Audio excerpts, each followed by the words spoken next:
So the deltoids I needle with a flat palpation. So again, if you look at the model there on the computer, if we look at the direction of the angle of muscle fibers, I'm going to press perpendicular to that.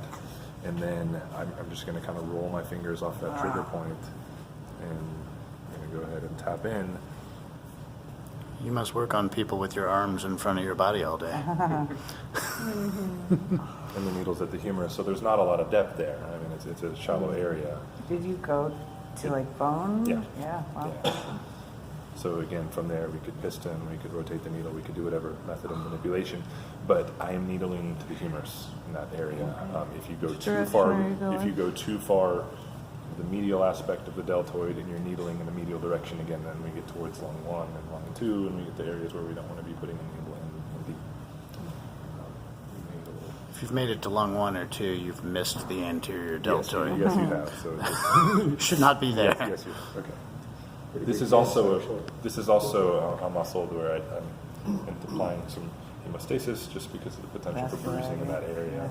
Anterior deltoid, proximal bicep, pec minor, all those ones, in my experience at least, tend to bruise pretty easily. Yeah. The insertion, and you can see it on her right here, I mean, it goes a pretty good ways down the arm. I mean, traditionally, like with weightlifting and things like that, when I thought about deltoids, I'd be up here. And that is part of the muscle also, but it's actually going down all the way here. So this is its insertion point on the humerus. But just like with the others, we think about the direction of the muscle fibers. So I'm going to be pressing perpendicular to those muscle fibers, and I feel an area like that. I'm rolling over. Yep.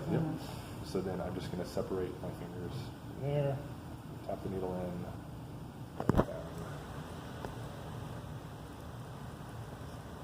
And I'm using a 50 now. There's no reason on her that I would have to use a 50. I mean, sometimes I don't keep that many sizes of needles in the clinic. I just tend to have my 30s and 50s and 75s and just a few. So there's no reason you would have to have a 50, of course, on her. You went to bone on that too? Yep. Yep. So you feel the needle. Bone hitter. Bone hitter. Yeah. So then I have a twirl, a little twitch. I felt it. Yeah. So she's getting a little twitch I there. feel it. I feel it all different now. Whether I needle this in a side lying or whether I needle this in a prone position is just going to depend on what other muscles I'm needling and again how long they're going to lay there. So I think it's certainly accessible from needling in a side lying position like this. I'd just be pressing along here to find those fibers. There is some distinction between the tricep and the posterior deltoid fibers in that area, so there is going to be some overlap when you're palpating.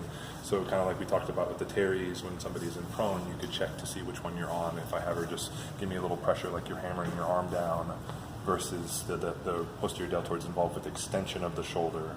So I could have her push into my hand this way a little bit. So that could make a distinction between some of the fibers. The external rotation works well too. Yeah.